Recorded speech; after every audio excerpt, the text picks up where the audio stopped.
CGT du Nord.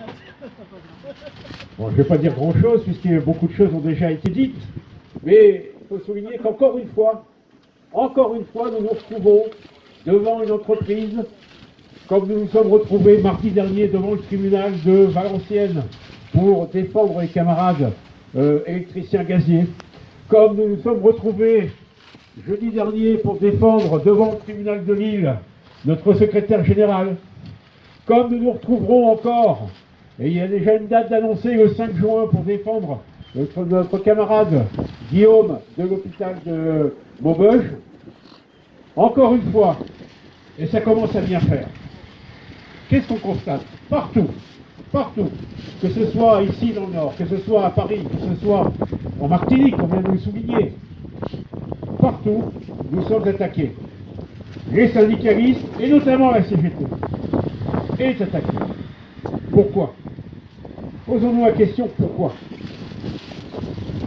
Parce que nous sommes un syndicat qui se bat pour les salaires, qui se bat contre la réforme des retraites, contre la réforme de l'assurance chômage, qui se bat aussi pour l'internationalisme. On l'a vu avec la Palestine.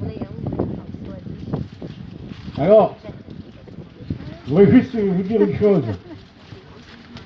Il n'y a pas grand-chose à dire, mais il y a beaucoup à faire. Il y a beaucoup à faire contre la répression syndicale, contre la répression politique, l'atteinte à la liberté d'expression qui accompagne le fascisme qui vient, la fascisation accélérée de la société et de ce gouvernement. C'est dans cette époque, à cet instant même, qu'il nous faut réfléchir maintenant à comment nous allons combattre, comment nous allons empêcher le fascisme de gagner. Parce que c'est ça qui est en train de se passer. Pourquoi? Pourquoi ils veulent nous museler? Parce que l'argent, ils ne veulent pas nous le donner. Pas pour les salaires, pas pour les services publics, pas pour les hôpitaux, pas pour l'éducation, non. L'argent, ils le gardent pour préparer la guerre. Macron, il n'arrête pas de dire qu'il va envoyer des troupes. Il n'arrête pas de dire qu'il faut se préparer à la guerre.